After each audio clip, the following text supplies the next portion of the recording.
श्रीमते वीर नाथाय धनाथाय बुदश्रिया महानंद सरोराज मला लाया रते नमः। उस परमात्मा महावीर स्वामी को नमन है कि जिनका जन्म ही हमारे जैसे पापियों का उद्धार करने के लिए हुआ, पतित को पावन बनाने के लिए हुआ, हम जैसे अधम आत्माओं को परम आत्मा बनाने के लिए जिनका जन्म हुआ, उस परमात्मा महावीर स्वामी की जय जयकार हो।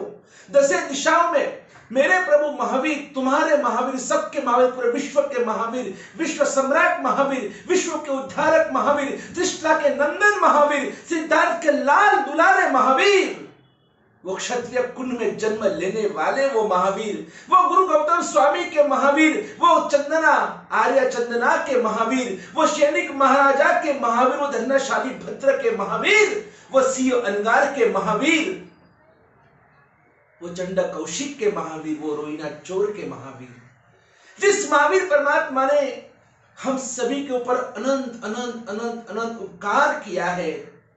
30 साल की भर युवानी में जिस परमात्मा महावीर स्वामी ने अपनी छोटी सी बेटी प्रियदर्शना का त्याग किया, किसके लिए? आपके और मेरे लिए, आपके और हमारे लिए। भगवान राजपाट ने वैभव छोड़ी, छोड़ी दीदो संसार, महावीर तारा महिमा नो नहीं पार। हम परमात्मा महावीर के लिए गदगदित है, क्योंकि परमात्मा महावीर स्वामी तो राजपाट में इतने, देखा जाए तो कोई उनको कोई तकलीफ नहीं थी, कोई संकट नहीं था, कोई उपसर्ग नहीं था, और फिर भी उनको पता था कि मैं दीक्षा लूंगा, उसी दिन से मेरे ऊपर उपसर्ग की फौज बरसने वाली है। और तो भी परमात्मा महावीर स्वामी ने इस जगत के जीवों के कल्याण के लिए, मंगल के लिए, जगत के जीवों को प्रतिबोध करने के लिए, सभी जीव करूं शासन रसी, इस भावना को आत्मसात करने के लिए, और परमात्मा महावीर स्वामी ने 30 साल की भर युवानी में अपनी बेटी और पत्नी का पूरा राजपाट का त्याग कर कर संसार छोड़कर और संसार के भौतिकता को लात मार कर निकल गए। और जैसी दीक्षा ली, दीक्षा के बाद आप सबने सुना है कल्पसूत्र के अंदर पर्युषण में हम सब सुनते आए कि भगवान को कैसे कैसे भयंकर उपसर्ग हुए। कभी ग्वाले का उपसर्ग, तो कभी किसी ने पैर में खीर बनाई, यानी कि आग लगाकर खीर रांधी, कभी किसी ने कान में खीले ठोके, कभी किसी ने काल चक्र छोड़ा, कभी किसी ने डंक मारे, कभी किसी ने चाबुक से फटके मारे। क्या क्या भगवान ने 12.5 साल में देव, दानव, मानव, असुर, किन्नर, पशु, पंखी सभी के उपसर्ग सहन किए, और सहन करते करते करते करते 12.5 साल के बाद वो एक मंगल दिन आया, वो पुण्यशाली दिन आया कि रुजुवालिका नदी के तट पर, और मेरे प्रभु महावीर, मेरी मां महावीर, ये मेरी मां है, मां, मेरी मां आज की जनता कि जिसने मुझे जन्म दिया, तो उसने सिर्फ 9 महीने सिर्फ मुझे पेट में रखा है। 9 महीने के लिए जिन्होंने मेरे लिए, मुझे जन्म देने के लिए 9 महीने जिन्होंने कष्ट उठाए ना, उस माँ का ऋण आज भी मैं नहीं भूल सकता हूँ। उस माँ के लिए आज भी मैं गदगद हूँ। वो माता पिता, उनके लिए कहते हैं कि अगर अपनी पूरी चमड़ी भी उतार देना, अपने शरीर का उनके लिए जोड़े बनाए, तो भी हम उनके ऋण से मुक्त कभी नहीं हो सकते हैं। एक 9 महीने जिन्होंने हमें संभाला और हमें जन्म दिया, और ऐसी माँ को भी हम कभी भूलते नहीं हैं।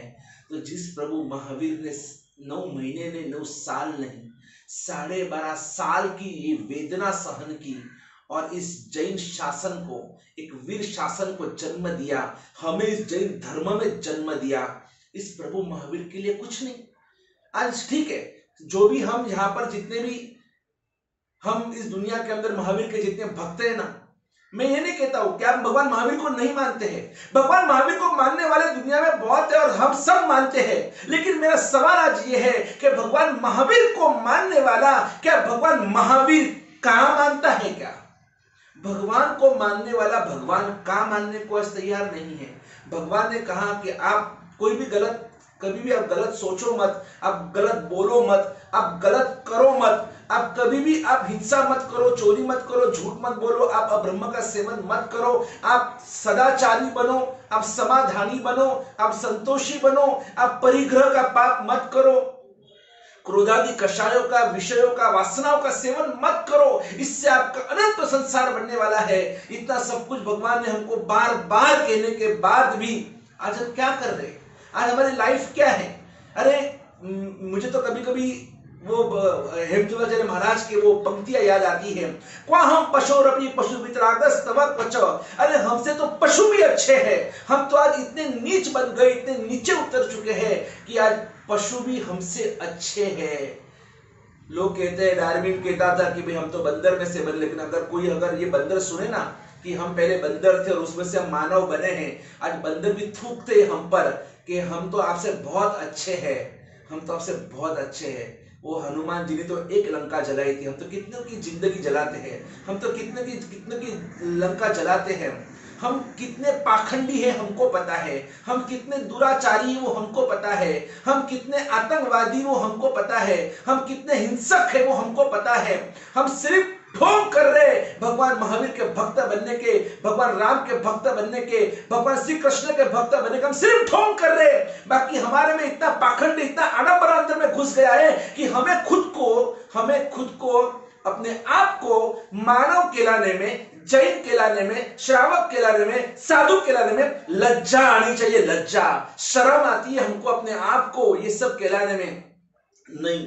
लेकिन आज वैशाख सुद 11 का मंगलमय दिन है, भगवान को वैशाख सुद दशम को केवल ज्ञान की प्राप्ति हुई, लेकिन वो एक जबरदस्त, एक आश्चर्यकारी घटना हुई। किसी तीर्थंकर के जीवन में कभी ये घटना नहीं बनी है कि जिस दिन उनको केवल ज्ञान हुआ और उसी दिन शासन की स्थापना होती ही है, लेकिन भगवान महावीर के जीवन में आश्चर्यकारी घटना हुई कि भगवान महावीर को केवल ज्ञान की प्राप्ति हुई, समूह शरण की रचना हुई, लेकिन किसी को दीक्षा के भाव न होने के कारण शासन की स्थापना उस दिन न हो पाई। भगवान ने वहां से विहार किया और विहार कर परमात्मा वहां से अपापापुरी पावापुरी चले गए और पावापुरी में वहां पर सोमिल ब्राह्मण के यहाँ पर सब यज्ञ होम हवन हो रहा था। और उस समय वहां पर इंद्रभूति, अग्निभूति, वायुभूति वगैरह 11 बड़े बड़े ब्राह्मण पंडित वहां पर आए हुए थे और भगवान ने उन सभी को वन बाय वन सभी को प्रतिबोधित किया। और यही वैशाख सुद 11 का आज का यह मंगलमय दिन है कि जब गुरु गौतम स्वामी यानी कि इंद्रभूति की आज दीक्षा हुई। अग्निभूति, वायुभूति, मंडित, ये जो भी सुधर्मा वगैरह जितने भी ये 11 गंधर्व जो बने ना, वो सब एक साथ में आज के दिन पे इन सभी की दीक्षा हुई। उनके साथ में उनके 4400 के सभी शिष्यों की भी दीक्षा हुई। और साथ में चंदन बालाजी जैसे महासती और ऐसे महास चंदन बालाजी की भी आज दीक्षा हुई। अनेक श्राविकाओं ने आज ये संयम का पद स्वीकारा और साथ साथ में आनंद कामदेव वगैरह श्रावकों की स्थापना हुई। आज के इस मंगलमय दिन में सुरसा रेवती श्राविका के रूप में उनकी स्थापना हुई और चतुर्विशी संघ की स्थापना होने से आज का ये मंगलमय दिन शासन स्थापना दिन के रूप से हम मनाते हैं। जैसे 15 अगस्त और 26 जनवरी के दिन पूरा हिंदुस्तान जिस तरह से प्रघोष करता है, जयघोष करता है, भारत माता की जय, वंदे मातरम, जय हिंद के नारे लगाता है, और उसी तरह से आज के इस हमारे लिए वैशाख सुद 11 का दिन, ये मंगलमय दिन है, हमारे मंगल अवसर है, ये सबसे बड़ा दिन, ये हमारे लिए ये अखात्रीज से भी, अक्षय तृतीया से भी बड़ा दिन है, फागन फेरी से भी ये बड़ा दिन है, ये पर्यूषण से भी बड़ा दिन है, ये नौपद ओली के भी उससे भी बड़ा दिन है, ये संवत्सरी से भी बड़ा दिन है। क्यों? क्योंकि अगर ये शासन की स्थापना न होती ना तो आज ये जैन धर्म हमारे तक पहुंचता ही नहीं, ये संवत्सरी भी हमारे तक ना पहुंचती, हमारे तक ये शत्रुंजय गिरनार तीर्थ भी ना पहुंचते, हमारे तक ये आंबिल उपवास आदि कोई तपस्या भी ना पहुंचती, हमारे तक ये नमस्कार महामंत्र भी ना पहुंचता। ये शासन है तो हम है।